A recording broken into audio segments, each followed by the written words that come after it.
All right, a little more magic from me today. This is different than what I've been doing normally because I tend to gravitate toward limited content and playing limited normally when I have time. But Adventures in the Forgotten Realms kind of lost me, and I don't know that I was ever particularly good at it. So, on a whim, I kind of tried a standard 2022 deck, which is Bant Party, and it really treated me well. It took me all the way to Mythic, and I'm currently in the top 200 on the constructed ladder, which is not ever something that's really been a goal of mine. So that should be a testament to how well the deck does its thing and how easy it is to play, even if you normally just play draft. So, oops, excuse me. So the kind of hook of the deck should be pretty obvious. You're playing primarily green, white, blue. You're playing all of the the Battle for Zendikar. Was that it? Right, Zendikar Rising. Sorry, you're playing all the Zendikar Rising big party rewards. So you have Archpriest of Iona. You have one Nimble Trap Finder hanging out here. Some builds like to play two. You have a handful of Linvalas. These are really important because they make sure you're not getting board wiped very easily, because Blood on the Snow is one of your mortal enemies when you're playing this deck. Doomscar is arguably even worse for you because you don't really get to hold up concerted defense against Doomscar. And then those are the two big scary ones. You don't care as much about like Battle of Frost and Fire and the -3/-3 to all but a given type one, because those miss on your shapeshifters. Squad Commander, this is a pretty common way to end games. I was playing with 2 Tazri for a while, and then I moved up to 3 just because I found I was really, really wanting her against basically anything that's trying to beat me down. So like mono green and mono white, this is one of the cards that can take an unfavorable start and really turn it around. So the third one I found myself wanting a lot more. As far as ways to gas up if you run out of things to do, you have the spoils, obviously, are a real hook for the deck. You have 2 Paragons that most often you're just kind of jamming them on turn 2. You're not really hanging around waiting to kick them, but sometimes that happens if the stars align. So the way you want to play the deck is there's a lot of temptation to use these lands, the many, many, many pathways and the temples, to give yourself like black and red mana, because you often will have a Tazri and you'll be thinking about playing the late game plan and drawing cards off of Tazri. And you can definitely get there, but you want to open yourself up to multiple white and blue mana first, because it can end up pretty important to like drop multiple white things in a turn, like an Archpriest plus a Linvala, or for blue you might have to be doing like Bears of Lityara plus hold up a concerted defense. The second green is less important. So, but then once you're at a point where you have Tazri and like 5 or 6 mana, then you can start thinking about playing a Crag Crown or a Needle Verge or Clearwater in the alternate mode, and then that lets you start running away with value with Tazri. So I would say this is primarily an aggro deck, and the aggro starts for this deck are like kind of unbeatable. Like if you're not disrupted, you can pretty easily kill someone on turn 4 if you have a good Sentinel into Archpriest 2-drop Squad Commander start. You can also just do one of the Changelings into a Bears of Lityara on turn 3, and against some decks that's just enough. Like against mono green, if they don't Blizzard Brawl you, it's almost always going to beat them. This deck I used to be playing a slightly different build. I had 4 Masked Vandal to go with the 4 Bears. And even though Masked Vandal is like a better card on paper than Guardian Gladewalker, most of the time you're just jamming it on 2 to fill out your party. And occasionally you get to kill something that's high value, like an Eska's Chariot or a competing Bears of Lityara or a different saga or something like that. But most of the time you're just playing it on 2. It doesn't get to have a target, and you're just following it up with a Bears anyway to turn it into a 4/4. So I decreased by 1 and then actually took added 2 Gladewalkers, because the counter can actually matter. I've put it on Trap Finder and had that make an impact before. And it's just more ways to leverage the Bears, which, as I've said, the more mono white and mono green you find yourself facing, the more that the Changeling into Bears combo, the harder that tends to hit. So you want to keep hands that have 1-drops in this deck. Or if you're on the play specifically, you can keep Changeling plus Bears. It's usually good enough. You don't keep hands that have like 2 or 3 spoils, or like both your defenses normally, or if you have like 2 Linvalas, 2 Tazris, that's not going to work as well. And you have to be able to cast your spells, obviously. So I am no standard expert, but this deck has treated me pretty well, and I am ready to, in the last few days we have of standard 2022 here, I'm down to give it a little ride and kind of show you what it can do. All right, playing against Neil, so pretty closely ranked fight. All right, so we have access to all of our colors. We can make white, green, blue. That's pretty important to check that and plan it out. We have 1-drops. They are redundant. I'd be much happier if one of these was like a Jaspera Sentinel. That would be much stronger. I don't think this is bad enough to mulligan, but it's not a great hand. We're kind of hoping to draw into, basically just any other cheap party member. Like a Changeling would be good. A Bears of Lityara would be a nice complement to that too. So not thrilled about the hand, but we have 1-drops we can play. We have all our colors. I think you have to keep a hand like that. Other spoils, not really what we were looking for. We just want more things to make sure we can play this first spoils in a timely fashion. So they lead with Bark Channel, implying that they might also be on the party deck. Okay, so they're dropping Paragon. So that does mean that's what they're doing. Tazri is kind of an ugly one to pull there. That's not really great. We know that's going to be green because we know we're going to need a blue, and back the other side of that is red, which isn't going to help us. So play another Archpriest. Their start wasn't really awesome either.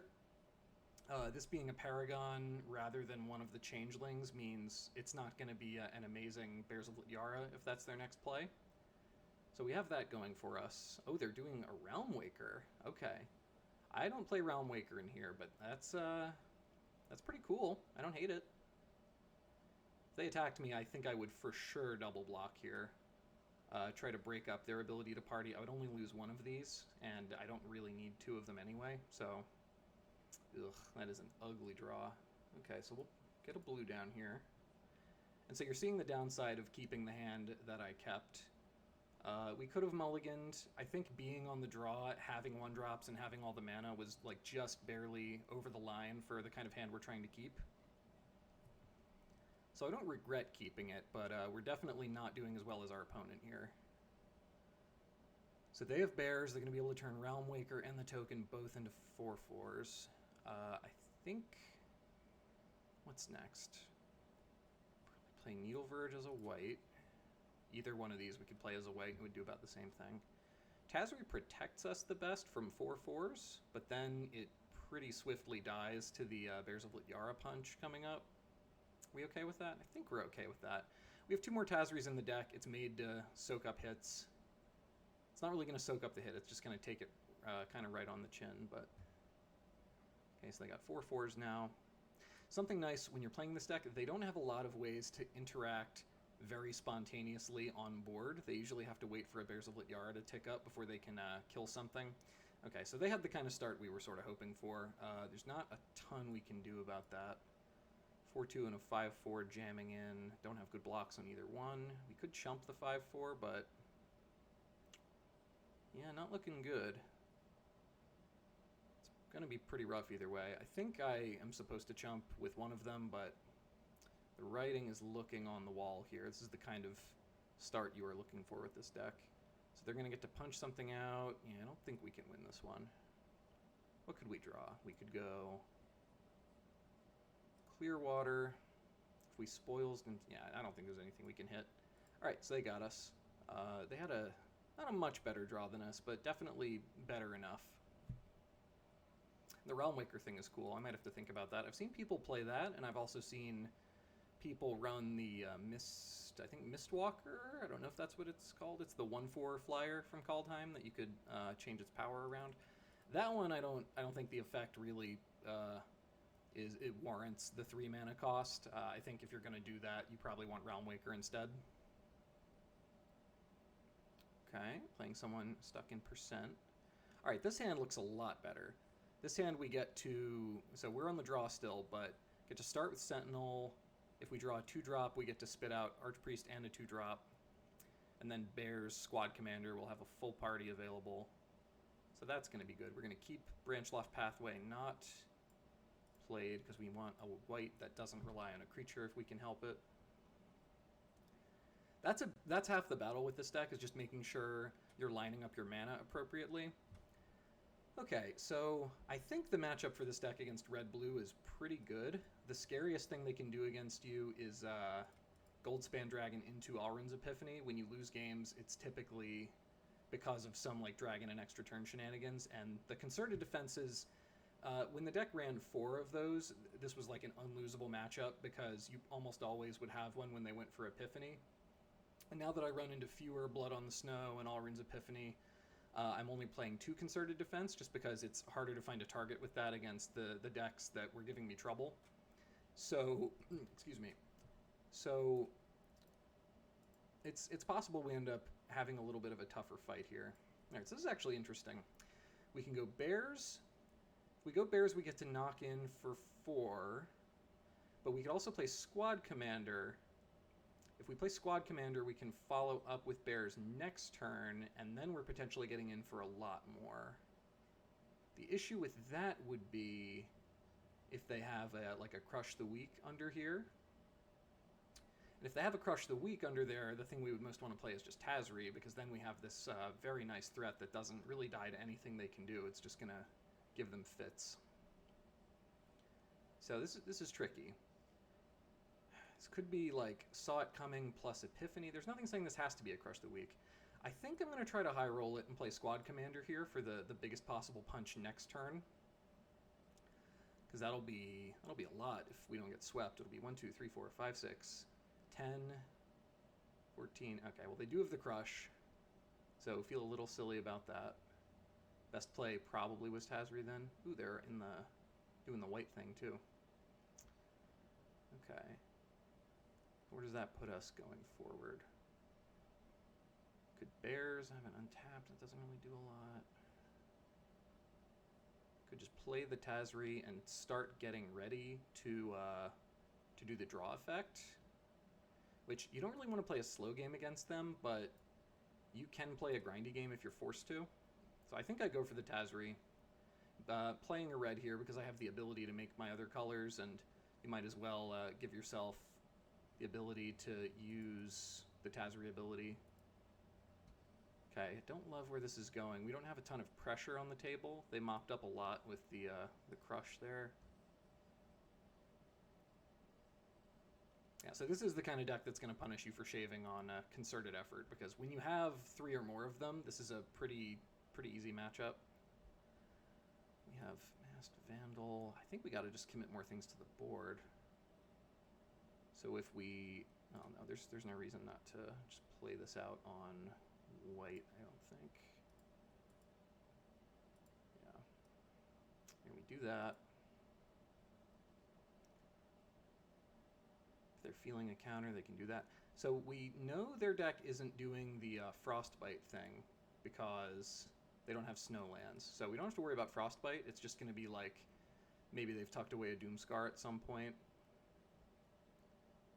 Could this be Saw It Coming? It looks like it. Divide by 0? No. Okay.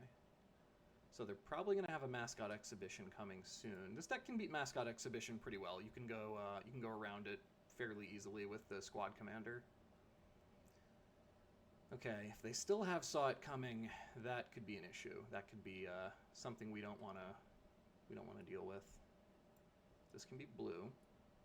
We'll try a Bears of Lityara. This can make white, right? Okay.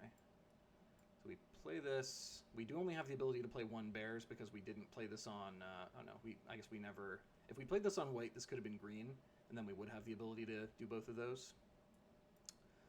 So, I mean, you might think you're covering yourself on color, and then it turns out you need double on some important turn, and you feel a fool. Okay, they're beholding, but they broke their treasure to do it. Okay, so we're going to get to hit for a good bit here.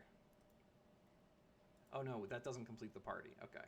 Yeah, it's easy to forget Tazri and Squad Commander are redundant. They're both warriors. So that didn't trigger Squad Commander, but that's hopefully okay. If they have Epiphany, it might not be okay. We'll see if that's what they've got. All right, yeah, they usually have Epiphany when they need it, so there it is.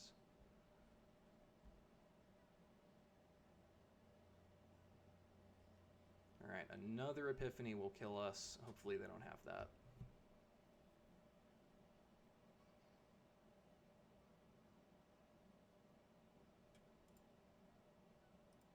Gold Span gives them the treasure.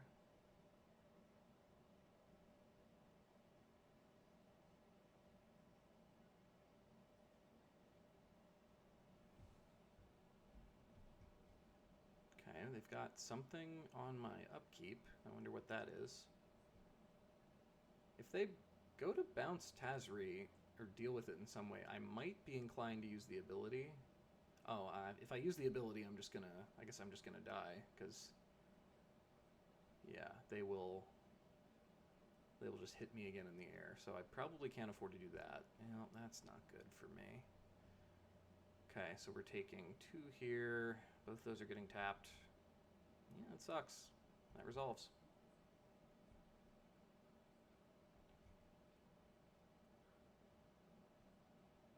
No, just in time. Yeah, so, I mean, this is the matchup where you want this card. It just kind of arrived a little late to the party. Haha, party. Alright, so we're dead. We lose in the air. Alright, inauspicious beginning. That is more than the losses I've had in my last couple sessions. But you know what? We'll fight on. I've been brought to Earth, and now I've got a chip on my shoulder.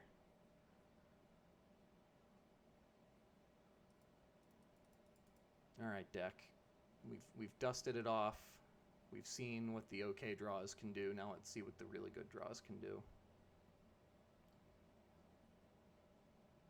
Okay, yeah, this is definitely a good draw. We can make white, blue, green. We have 1 drop, 2 drop, 3 drop, and then this probably plus something else on 4. So looks really good. Not about to turn that one away.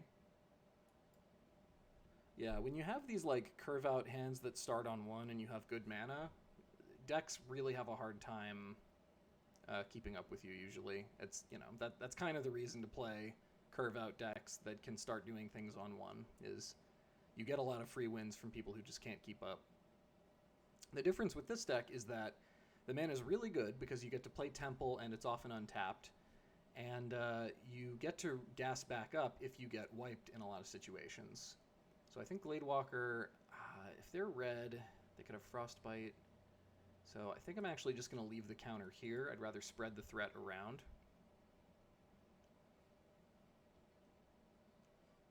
What's nice about Gladewalker versus Manic Vandal when you're doing the Bears of Lityara thing is the counter doesn't mess with your base power toughness, so it ends up as a 5/5 if you transform it with Bears, compared to just the 4/4 that Masked Vandal is. Which, you know, even though Masked Vandal's like the better card in a vacuum, a lot of the time the way you're playing it, it's just a functional vanilla that you need with when Bears comes down, so Gladewalker does that job a little bit better and can sometimes push through on something evasive like a Trap Finder or a Linvala. So it looks like, okay, so they had the Dragon's Fire. I guess I'm glad I spread the threat around, although I actually kind of wish I still had that for Bears of Lityara. Okay, well now I have to play this out.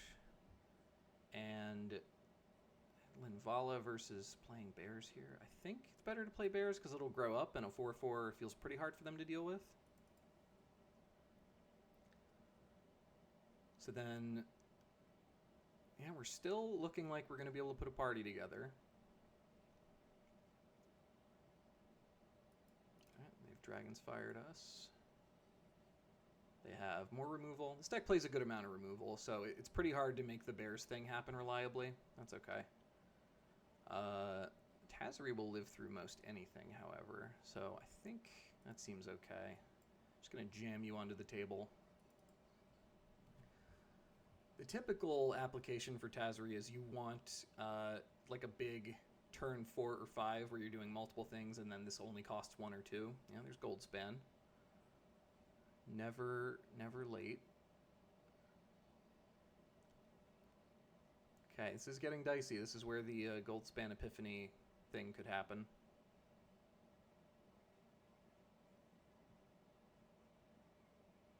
Okay, well that's actually kind of sweet. Okay, so we get to shoot the dragon with Tazri here. So that's helpful for us. And then we also have Masked Vandal to go with our... like, we get to blow up the treasure if they don't use it here, which it looks like they are. So that's unfortunate, but we still dealt with Goldspan Dragon, so that's something. Nothing now to blow up with Vandal. I'm still, I think, going to play it out.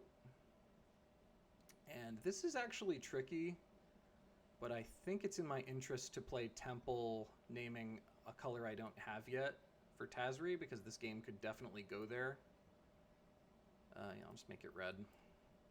I'm doing that pretty aggressively, which I used to do less of when I had fewer Tazris in the deck, but excuse me. When you have the 3 Tazris, you need to give yourself the ability to do that and to win games that way. Okay, iterationing here is good. It means it's less mana they have to do something that affects the board. Probably keep the land and then they'll like divide by 0 my Tazri. Seems like something they would do here. Yeah, that's the vibe I'm getting. Okay, so I'm gonna go to attacks. I might sack Linvala to give hexproof if they go for a divide. Oh, what are they doing? They're just gonna Dragonfire Linvala? I'd be okay with that.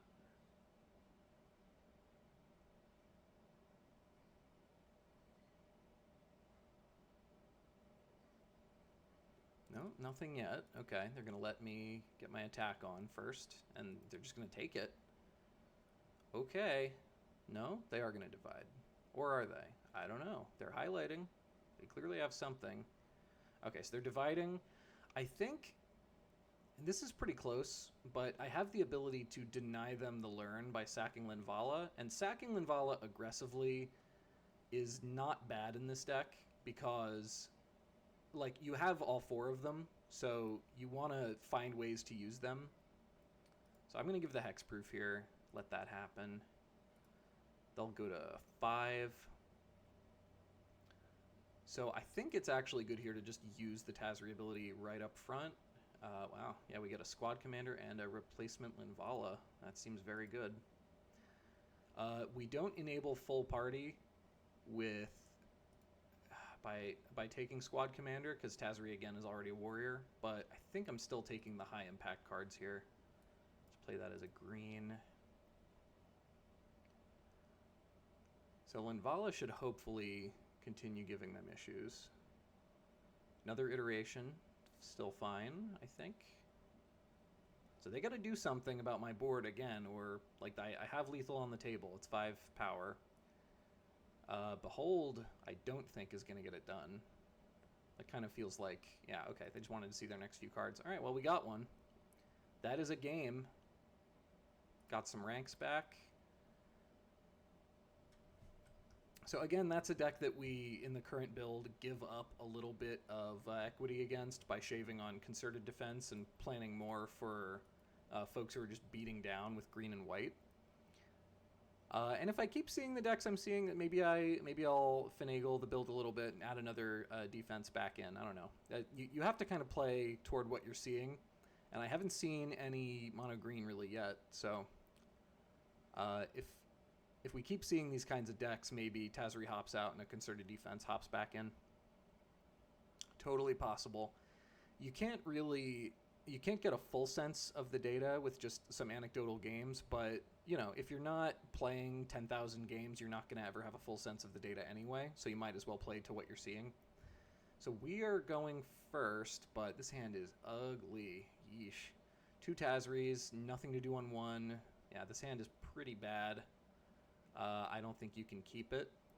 I think you need, like, several good draws to make this hand even remotely playable, so I don't think I'm going to keep that. This hand is better.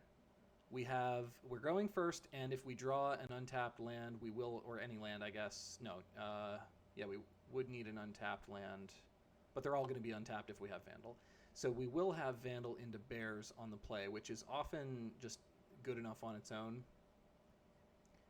So I think I'm going to keep this hand, and because of the strength of this hand being that into the rest of the curve, I'm actually going to bottom the spoils. I think that's the card we need the least. So I think that's what we're going to throw away. So we know we're going to need green for this hand. We also know we're going to need white. I'm trying to figure out, I think playing Temple on green, just declining to show, is fine. So we just need a land in the next 2 turns. All right, there we go. So that's pretty good for us. Now we can go white, play the Vandal, next turn play the Bears. And I think that combo, if this is like, could be mono red. Oh, it's not. It's this. So this is like red-black treasure. I think we have a pretty good matchup against red-black treasure because they don't tend to play the wipes, and those are by far the scariest part of the treasure decks for us. So I'm going to play Bears. Those are going to pound through pretty effectively. Once they're 4/4s, of course. So we'll see what comes down next. If they have like an Immersturm Predator, that could be a little bit of an issue. Okay, I have the Immersturm Predator. Getting the counter off of Kalane. Not great, not terrible. Linvala is a nice one. Alright, so those are going to both grow up. And so we have the ability to just play Squad Commander here. And then, I don't think... We could draw Concerted Defense. I think we're more likely to need a double blue soon. So I'm going to play that as a second blue rather than a second white. That might have been stupid, because next turn, if we draw another untapped land that can't make white, we miss out on going Linvala Tazri. So it's possible it should have just been white, and I played toward what's in my hand rather than what's not yet. So I could attack with both, but then they get to eat one with Predator, so I don't like that. I want to wait until my stuff's indestructible before I start attacking. I don't think there's a lot of this... This deck is a lot of the time knowing when to hold back and wait until you have a Squad Commander attack ready, because it's pretty hard to disrupt you when all your attackers are indestructible, and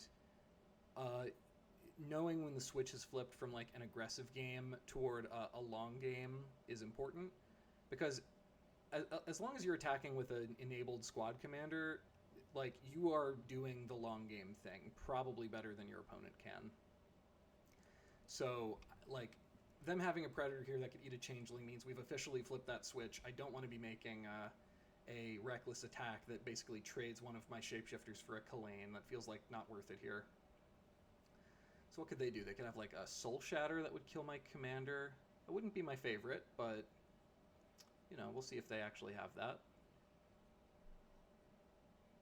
They're thinking about it a good deal. Alright, so if we go to punch the Predator, they can save it by sacking Kalane, but then we're basically taking both of their blockers out of the way. So I like the sound of that. If they sack Kalane and tap their Predator, I think I get to just kind of massacre them by playing Linvala, and then I have a full party. That would be pretty sweet. Alright, so that's going to be tapped. They are going to exile their own Kalane, which they don't have to do, but I'm not the boss of them. Alright, so I'm going to play Linvala here. That'll complete my party. They have to remove something pre-combat, or I think they're going to die. Are they going to die? It's pretty close. Oh, no, I think they do die, actually. Yeah, so they can't let this trigger, or else I get to sack Linvala, give everything indestructible, even if they have removal, and then it's just not going to work. Alright, so Linvala will die before I get to trigger anything, which means I think I am supposed to sacrifice her and give Hexproof. I don't really care about indestructible over Hexproof here. Alright, so it's a worse swing than we thought, but it's still pretty good. It would have been exactly lethal if they had given me until combat, but they did not do that because they played intelligently.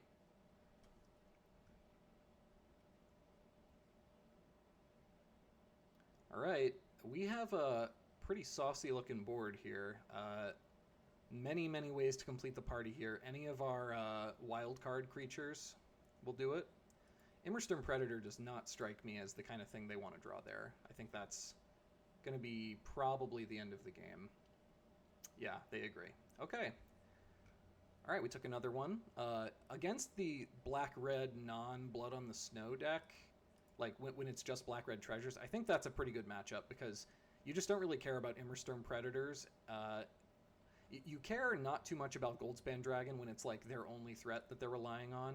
Like this deck often forces Goldspan Dragon to sit back, which I don't know if you've ever had a Goldspan Dragon sitting back waiting to block and like trade or chump with something, but that generally means you're winning if the many advantages of swinging with Goldspan Dragon are not enough. So this is pretty good. We have a 1-drop. The lands are not really facilitating our creatures that we have in hand, but it's only going to take one more before we can start making the blue we're looking for. This is a little bit of a reckless keep. Am I supposed to keep it? We do have the 2 Linvala. Linvala is the creature, the legend that you're most okay having multiples of. If we went turn 1 Jasperus Sentinel, and we don't hit a 2-mana creature, then we're in kind of rough shape. So we only, yeah, I don't think we can keep that, unfortunately. A lot of the play with this deck is just knowing what and when to mulligan, so don't want to play yourself out of winnable games. This hand is better. We're on the play at least, so it's excusable that we don't have a 1-drop. I think I'm going to keep and throw away Gladewalker just because of, like, variety. I don't know. So I'm going to hold the Temple because I have multiple Shapeshifters in hand. I know that I'll be able to get the color I need out of it, and I'm positive I'm going to need green quickly here, so I'll start with green on that pathway. All right, looks like mono white. Oh, different mono white. Mono white with Raptor. Interesting.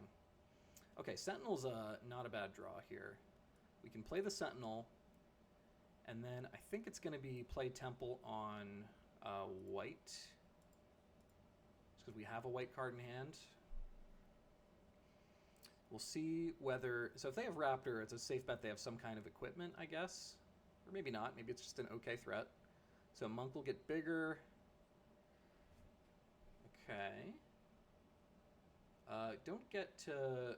I think I'm actually going to play the Gladewalker and just make Sentinel a little bigger.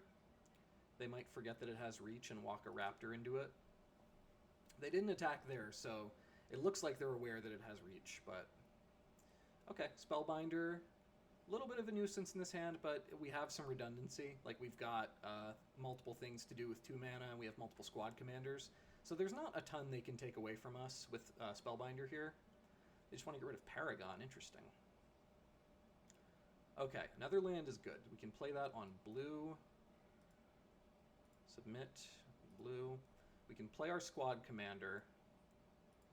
That's going to put down 3 tokens, and we're very close to turning Squad Commander on, so they're going to have to decide what sort of game they're playing here. They either, like, remove Squad Commander with a Skyclave Apparition, or they're pretty much resigned to playing the race game here, and I think we're going to outrace them pretty handily with what we've got, because Squad Commander tends to do that.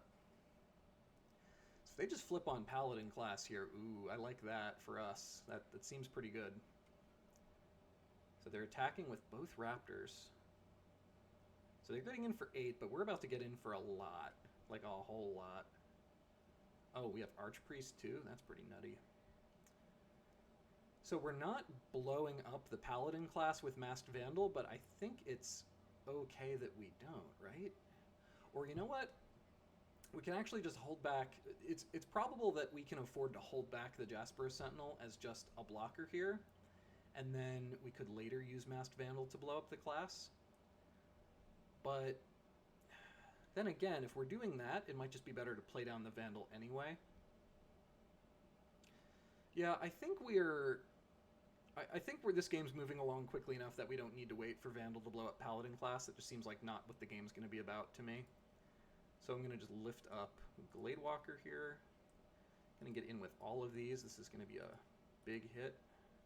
I am leaving back Sentinel as a blocker because our types are pretty well covered.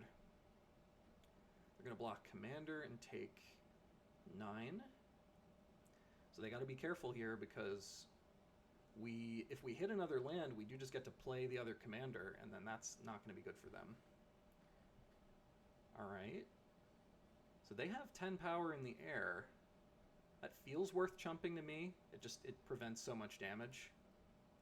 It does mean that we need to rip the land here, and well, we do. Play well, get rewarded. Yeah, we'll just squad command up here. And I think this is going to be pretty bad for them. I'm just going to make one of these, I guess I'll make the Gladewalker scarier. Yeah, I think we just jam with everything that can attack here. I don't think they can they survive? They can block everything and go to 2, and then they just have a Spellbinder. Oh no, hold on. If they hit land, do we lose? Oh no. That might have been an awful block actually with the Sentinel. Yeah, that's not great. Okay. Yeah, I guess that was not very good. Because now we need to hope that they just don't hit land, or else they get to take the class up by 1 more. Okay. Well, I hope that doesn't happen. I'm going to look pretty silly if it does. Alright, well if they hit land here, we are going to lose. Hope that's not what it is. This is, that's, okay. So we got lucky there. We made kind of a bad block with the Jasper Sentinel the previous turn. We could have, I think, played around that. If we'd taken the 6, then, well, no, that's not even, could we have walked them into a spot where they don't have multiple?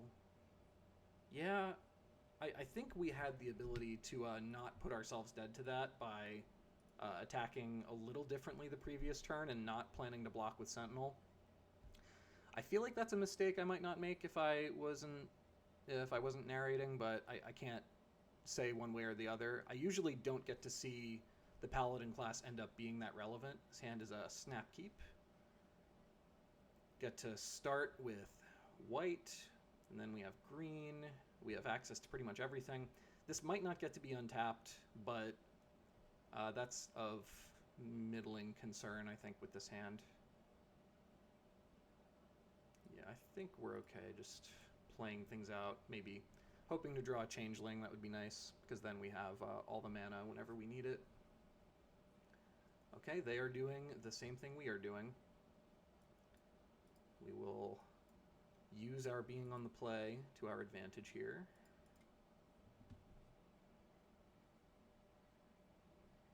Hitting a way to make untapped blue here, whether that's a Changeling or another land, would be really nice, because then we can play Linvala, follow it up with Trapfinder, get in, hopefully pick up some cards, get in a good position to keep playing the game. Okay, well, that's a good one. Okay, so if I play Sentinel, and then I attack with both, what is that going to do? I feel pretty okay with them trading for Archpriest, because it would be like trading a wild card for it. I think I'm okay attacking with both and continuing to use the aggression. Like, this really puts pressure on them to trade Paragon for something, which they don't want to do. Okay. I haven't played a ton of the Mirror. I didn't encounter this deck a lot, working my way up to Mythic, actually, like, a lot less than you would think, given how effective it feels. But now that I've started playing against it a little bit more, I'm getting more of the sense of, like, what you're looking for. Okay, well, they have the Squad Commander. They can't do anything really with it yet. So if I play Nimble Trapfinder, that lets me get in for some big cards. If I play Linvala, I can potentially shut some of their stuff down. Could also just play my Squad Commander. If I play Nimble Trapfinder, chances are decent that if I play my Nimble Trapfinder here, if I play mine, I'm picking up a card, and we're getting in for 5 in the air. If we play our Linvala, we get to lock an attacker down, and we get to keep up Concerted Defense. But holding up Concerted Defense doesn't matter too much in the Mirror unless you're going really grindy, and then you want to counter their spoils. This is a tough one. I guess if we play our Squad Commander, I'm going to take the time out here. If we play our Squad Commander, then we're set up to kind of crank at them. Yeah, I think playing our Squad Commander is the way to go. I'm going to use Paragon to pay here. Yeah, so now we get to grow our Archpriest really big while their Reacher is not available. And now I don't know that they have the luxury of making a big squad commander attack at us, because then we just counterattack and probably get them. All right, so they have their own Linvala here. They get to lock down a creature. The party mirror is pretty interesting. So because they were so fixated on getting to party, we were able to anticipate and say, okay, we can aggressively attack with these early guys because they're not going to want to trade their Paragon off. That ended up being pretty good for us. Okay, so if they attacked with all of their stuff, 8, 9, 10, 11, 12, 13, 14, 15, 16, that doesn't end up being good. They might not be able to attack with anything here. Well, that kind of feels like conceding the game, because we can just take that, right? 9, 10, yeah, that doesn't kill us, and then we get to attack back and just massacre them, because Linvala doesn't stop this from working. Yeah, I feel like that was... They had the ability to make it a little more of an interesting game than that. I guess we could get really saucy, play out Trap Finder, and like draw 100 cards, but... Okay, so we were able to leverage being on the play there. They got a little too saucy, a little too early. I think if they don't attack there, they're not much more likely to win, but it just kind of feels like a situation where you can't attack. You have to make some chumps and try to take the game longer and hope my hand is bad. All right, I think... I don't know what's the highest I've been yet. This is close, the 150s. I'd love to get top 100. That'd be pretty exciting. I would enjoy that. Still kind of sweating from that Paladin class Paolo game. I definitely could have gotten myself to a position where I kill the Paladin class, and upon reviewing it, I certainly should have done that, because then I'm not dead to the double strike power there. All right, they're on the play. We have an acceptable hand. We have a 1-drop, more things to do. It's not a stellar hand, but it is good enough, I think. Good additions to this would be like another Changeling, maybe a Tazri. Spoils of Adventure would be really good. That's a good way to unflood yourself. All right, they mulligan on the play, which is always a welcome sight. And they are doing the same thing I'm doing. So, a person of culture for sure. All right, what is the follow-up? What are we up against? A hand like this that starts in this way, I'm much more inclined to be ready to trade to Juru Paragon off. Okay, they have a Gladewalker, so they've got the memo on the Gladewalker tech. They're ready. All right, this will be... I know that's getting played as white. I might as well just get that down. No attacks. It's going to be pretty easy for them to complete the party here, so that could be an issue. Definitely want to get Bears of Lityara down so I can shoot this Archpriest as soon as possible. Okay, party is assembled. So that's going to beat me down very swiftly. Hopefully that's just like all their hand is capable of, and then we're able to get them after that.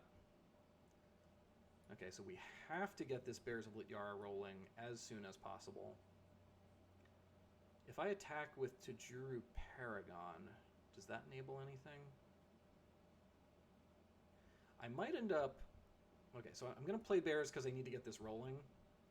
I think I'm able to attack with Tajuru Paragon here. This doesn't feel like... I really don't think they want to lose 2 party members to clear out one of mine in this situation. And so then... ooh, Spellbinder. Well, okay, so I can still play Linvala through the Spellbinder, and that's going to let me tie up their Archpriest to keep from just getting single-handedly killed by that. Spellbinder in the party is interesting. Is this like clerics? Like dedicated clerics? That would be interesting.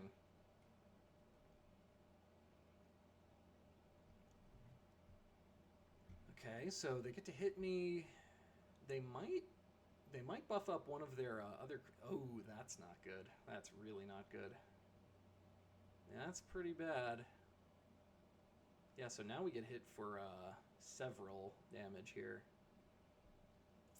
All right, we can't really give away the Sentinel because we need to have the mana to play Linvala down. So not great. Linvala costing extra is a bummer, but we have to just tolerate that here, I think. So if we play Linvala, tapping the Paragon, can we win by doing that? Are they just going to go too wide for us to do anything about? Yeah, this might be, we might just not be able to play Linvala out here, and that would definitely end the game. Alright, well, I think we have to play Linvala and then be prepared to chump with her, which kind of stinks, but what are you going to do? Alright, so, yeah, I guess we lock that down. No attacks.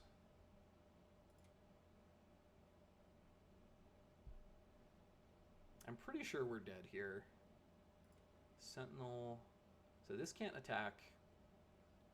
They have a lot of little yeah, I think they're able to just push one of the 1/1s into the air, and then I think that kills us. Yeah, and they can do that with multiples. All right.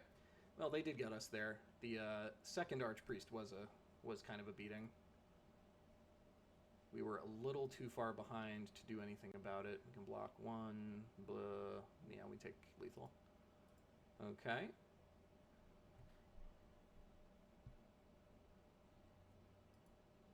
Where does that put us? 233. Ugh, the falls are so hard.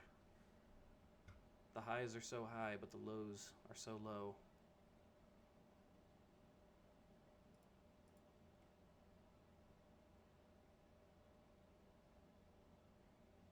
Alright, I don't think, yeah, that's not like Reed Duke or anything. His is Reader Rabbit. I like this hand. I like this hand a lot, actually. This hand looks pretty great. Definitely going to go Sentinel, turn 1. If we draw a 2-drop, we get to go Archpriest and the 2-drop, which would be a really nice lead into the rest of the hand. Even if we don't, I think I'm okay with it. Boy, I'm seeing a lot more of this deck than I have at really any other occasion playing before this. So, I guess that's, I mean, it's not a problem. I don't know, I kind of enjoyed it when it was my special little tech that no one else was really playing. I mean, I'm sure there were many other people playing it, but I wasn't running into them. Alright, we'll see what else they've got for us. If there's no non-creature spells the deck really plays that would make concerted defense an option this turn. They can't bears yet, no matter how they slice it. They can't spoils yet. So this is going to get held for a little while, I'm thinking, but maybe it'll counter an impactful one down the road. Like, against this deck, I think you just defense whatever gets presented the moment you're able to do it. Oh, with the Aspirant. Okay, I haven't played the Aspirant build yet. I think it's, I don't know. It's not my absolute favorite, but I guess I can see why you would want to do it that way.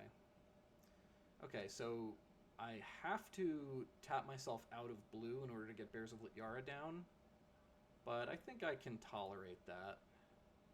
I could also play the Squad Commander, which is maybe better. Yeah, I think getting Squad Commander down now that I've thought about it is actually better, because then we get to unlock the big Squad Commander attack next turn. You give up a little value by not playing Squad Commander 4th. You miss out on a token, but getting the big alpha rolling with all the 1/1s is generally better than that anyway. So I think when you have the opportunity to turbo out a Squad Commander for 3 tokens on turn 3, that's like perfectly acceptable, and you should go ahead and do it.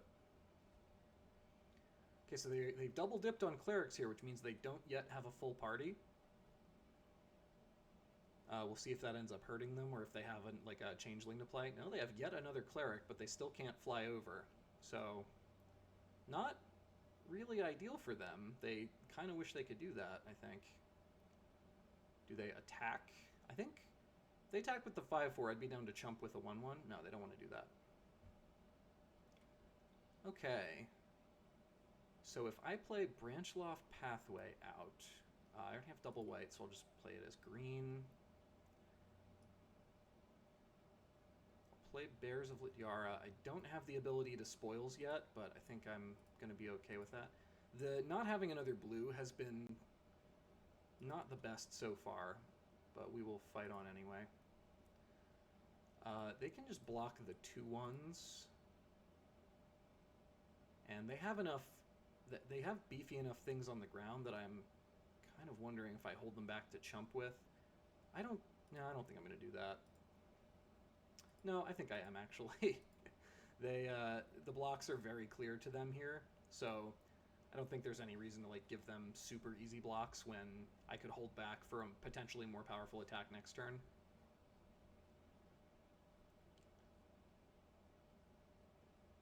Because now maybe I actually walk them into like a problem situation for them to figure out during my next combat. I mean, I'd have them for that anyway, but I think it's okay. So Spoilsing here uses up all their mana, which isn't ideal at this stage of the game, but like if you had something else to commit to the board there, I think you would definitely want to do that first. It's not a bad play there. Like 3 mana for 3 cards and 3 life is obviously very good, but we will see whether that gives them more gas, maybe lets them start using the Archpriest flying. I think for it to do that, they would have to use Sentinel, tap it, and they're trying to probably work out the math on whether they can live through a big squad commander attack here. If they tap Sentinel, they don't have the ability to chump anything that comes through in the air. Journey to Oblivion? I was not ready for that at all. Okay, well, I didn't have my blue up, and that kind of punished me for it. All right. Good beats. Haven't seen Journey to Oblivion played in these. That's kind of a spicy addition. That's probably a direct ad for the meta in particular, because this deck is very removal light. Like, if you're expecting the mirror, I think it's a pretty good idea to maybe throw 1 or 2 of those in. So good call by them. That helps them here. Okay, so if I play Tajuru Paragon, I can then tap it with Sentinel to play Spoils of Adventure, and then I still get my Squad Commander activated. So I think that's good, because like I play this down, it basically saves me a mana on the Spoils anyway. So I'm going to do that. We will see what else we get to play off of it. And a Sentinel. Well, that's awesome, because now we get to hold up defense also. Okay, so we play the Sentinel. We grow the team. I think now I'm coming in with everybody, because now I just need to push damage as fast as I can. I have a good way to chump whatever the Archpriest of Iona puts up there. They can block that. They still take a heaping helping of damage. No, they're just going to chump that, take 4 more. I can deal with that. I think this is their last turn unless they play something really, really good. Because we have a chump to make sure nothing crazy happens in the air. We have Concerted Defense in case there's another like Journey to Oblivion to try to... Or I don't know what other spells there could be for the party deck. I've kind of zeroed in on this build, and this is the one that I have been knowledgeable of. So we'll see if there's anything that Concerted Defense can hit. Green and a white. That could be just a Paragon, and they're figuring out whether they want to kick it. Oh, it's another Journey? Well, that makes this defense look very, very smart, because they can't pay for it. And that one was probably going to have to hit Squad Commander, so... Yeah, so that's going to be a problem. Okay, they have Linvala. I think we get them here, though. It's 5 blockers for 1, 2, 3, 4, 5, 6, 7, 8. We're going to be able to shoot Linvala with the Bears of Lityara token. Even if they pump up Linvala with the Aspirant, we get to do that. Yeah, I think they're going to lose here. I think we get to just do a Squad Commander attack, and that'll be the end of that. They get to force one of my things not to attack. I don't think that actually matters, though, because they're only going to have... well, no, hang on. If they do it like that, they can't attack with anything, though. If they attack with anything, they don't really get to do anything. And then we get to actually see what we draw, which could enable something else. I mean, they probably want to keep something really big from attacking, right? No, you're going to get Sentinel out of the mix? I don't think that's right, is it? I guess we'll see. I mean, I'm pretty confident they have to leave their creatures back here. No, okay. I think if they leave their creatures back there, they have a better chance of living through my next attack. Oh, Trap Finder is just completely unreasonable. Okay, so we shoot Linvala with our shapeshifters. They're going to give everybody indestructible, but it's not really going to matter because we're going to pump everybody and get them. Alright. They give everything indestructible. I'm going to play my little style creature here. Put a million draw triggers onto the stack before ending the game. Alright, so they had the Luminarch Aspirant Journey to Oblivion build, which didn't... I mean, the Aspirants, I don't know, really got to do anything. They are better in the mirror, again, because the counters are less likely to get punished. 187. I 187'd them. So I think their version of it was kind of tuned for the mirror match, but I don't know. That's just my take on it. Maybe that's not correct. All right, let's play one more here. See if we can finish out strong. Maybe end up in the top 150 just to finish the video. I think we've had some good displays of situations you don't want to end up in with the deck, and then situations that you very much do want to end up in. So I can be happy with that. Okay, so we have the ability to make 2 of our 3 colors, and it's any 2 out of 3 we want, basically. We have 1-drops. We have the ability to mostly fill a party. So I think I'm going to keep it, even though it wants another land and then like another creature. I'm pretty sure the holes it has are easy enough to fill that it is a keepable hand. Ooh, is mono green? Mono green can be tricky. So we're going to definitely play this on green. Very happy that I drew a Jasperus Sentinel here. That's excellent. So now we get to just pound through with Archpriest. You don't often get the ability to get early damage in against mono green. Like they can get some pretty lightning quick starts, but when the chance is there, you gotta seize it. Okay, so I hope they don't have... The card you least want to see from them is Blizzard Brawl pretty much every time, because that's just going to snipe basically anything in your party at any time. It's looking like they have one, so that's a shame. Oh no, they have a Blightblade. Land... Oh, land is so good here. You know why land is good? Because we get to go play a blue, put down a Vandal, put down another Vandal, use you, and now we get to just take away more than half of their life total. Isn't that special? Yeah, that's not what they're hoping to see on turn 3.